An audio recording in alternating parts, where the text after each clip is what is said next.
Hello दोस्तों, तो आज हम लोग पढ़ेंगे सॉलिड प्रिंसिपल्स। सॉलिड प्रिंसिपल्स में पहला प्रिंसिपल है एस से, जो है एसआरपी, सिंगल रिस्पॉन्सिबिलिटी प्रिंसिपल।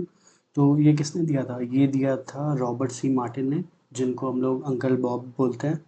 तो अंकल बॉब उनको क्यों बोलते हैं, ये आप लोग सर्च करिएगा, इंटरेस्टिंग कहानी है, मज़ा आएगी। और इसका वो देख लेते हैं कि मतलब क्या है, एसआरपी बोलना क्या चाहता है। तो एसआरपी के हिसाब से a class should have only one reason to change. तो अभी आपको लग रहा होगा कि क्या बोल दिया। एक एग्जांपल लेते हैं छोटा सा। एक बच्चा है, एक सेकेंड, मेरा पेन काम गया। एक बच्चा है, उसके पास एक बॉक्स है, उसमें उसने बाइक भी रखी है, कार भी रखी है, ये सब टॉयज़ की बात हो रही है, और अपनी डॉल्स भी रखी हैं। ठीक है, तो एक ही क्लास में सब उसने रखा हुआ है। एक ही क्लास बोल दो, या एक ही, उसके लिए तो कंटेनर हुआ। तो एक ही कंटेनर में उसने सब रखा है, तो उसको बहुत दिक्कत होती है सब ढूंढने में। तो उसने क्या किया, तीन अलग अलग कंटेनर ले लिए। एक में सारी बाइक्स रख दी, एक में सारे कार रख दी, एक में सारी डॉल्स रख दी। तो अब उसको कितना ईजिली हुआ ढूंढना कि बाइक्स कहाँ हैं, कार्स कहाँ हैं, डॉल्स कहाँ हैं। उसको परेशान नहीं होना पड़ेगा। पहले एक ही कंटेनर में था, वो ढूंढता था कि कहाँ है मेरी डॉल्स, कहाँ है मेरी कार। तो कितना इजी हो गया ये। तो ये तो बहुत बेसिक एग्जांपल था। अब कोडिंग के लैंग्वेज में देख लेते हैं कि ये कहना क्या चाहता है। एसआरपी एसआरपी कहना चाहता है कि एक क्लास की एक ही रिस्पॉन्सिबिलिटी होनी चाहिए। तो जैसे एक कंटेनर में एक कैटेगरी के टॉयज थे ना, वैसे एक क्लास की एक रिस्पॉन्सिबिलिटी होनी चाहिए। और एक एग्जांपल देख लेते हैं। जैसे ये क्लास है लाइब्रेरी, ठीक है, एक क्लास है।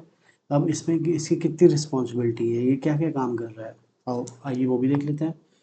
तो पहला इसकी रिस्पॉन्सिबिलिटी है बुक्स को मैनेज करना। ठीक है, दूसरी रिस्पॉन्सिबिलिटी है इसको बुक को लोन देना। तीसरी रिस्पॉन्सिबिलिटी है इसको यूज़र को नोटिफिकेशन भेजना कि आपकी ड्यू डेट आ रही है या कुछ भी।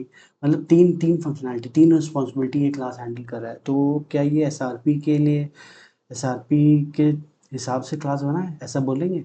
बिल्कुल नहीं, क्योंकि यहाँ पे तीन रिस्पॉन्सिबिलिटी है, पहली, दूसरी और तीसरी। तो अब इसको, अब कहोगे दोस्त इसको सॉल्व कैसे करें, इसको एसआरपी के हिसाब से कैसे बनाएं।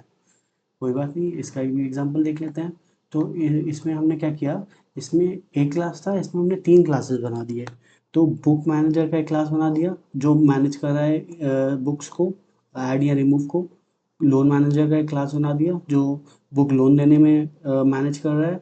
और एक क्लास बना दिया नोटिफिकेशन सर्विस को, जो नोटिफिकेशन दे रहा है यूज़र को। तो अब हर एक क्लास की कितनी रिस्पॉन्सिबिलिटी हो गई।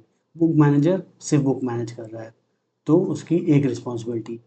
लोन मैनेजर सिर्फ लोन दे रहा है बुक्स की, उसको एक एक रिस्पॉन्सिबिलिटी। और नोटिफिकेशन सर्विस सिर्फ नोटिफिकेशन भेज रहा है यूज़र को, तो ये एक रिस्पॉन्सिबिलिटी। तो इससे मैनेज करना कितना इजी हो गया, सब कोई किसी पे डिपेंड नहीं हो रहा है। अगर मुझे नोटिफिकेशन सर्विस में कुछ चेंजेस करने हैं तो वो डिपेंड नहीं करेगा मैनेज बुक मैनेजर पे। तो कितना इजी हो गया, कितना इससे बग फ्री हमारा कोड बन जाएगा।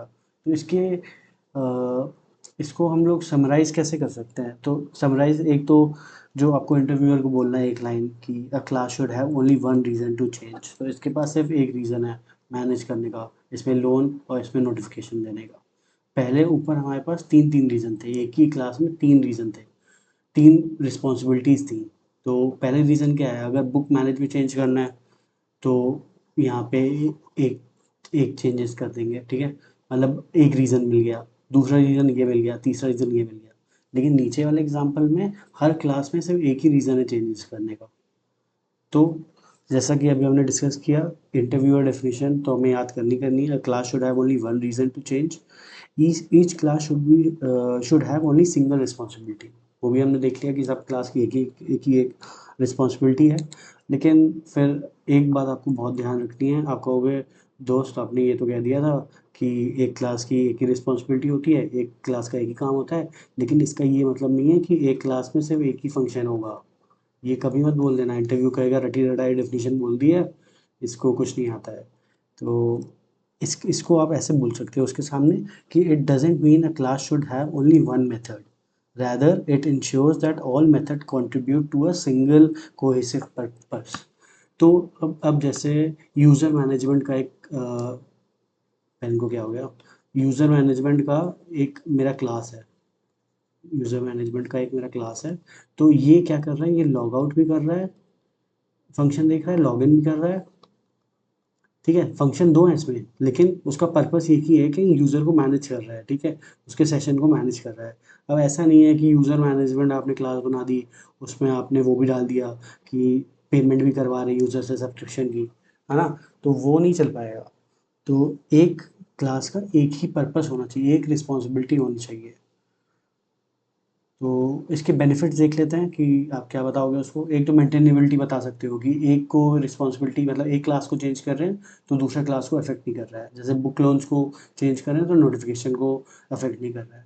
टेस्टेबिलिटी बता सकते हो आपकी, each class can be tested independently, मतलब दूसरे क्लास को उनका मतलब ही नहीं है, दूसरे से इफेक्ट ही नहीं कर रहा है, तो आप आराम से टेस्टिंग कर सकते हो। अब उसमें क्या था कि आपको इस क्लास को टेस्ट करने के लिए तीनों फंक्शन तो यूज़ होते ही होते हैं ना, तो उससे बेटर है एसआरपी यूज़ करके एक क्लास को एक ही रिस्पॉन्सिबिलिटी दो। बहुत ईजी रहेगा, इससे रीडेबिलिटी भी बहुत अच्छी बन जाएगी।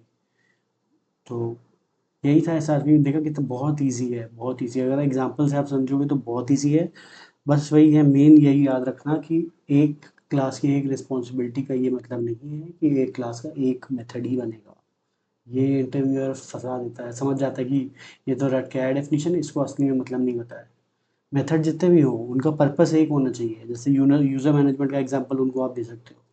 ठीक है, तो ये था पहला प्रिंसिपल एसआरपी का।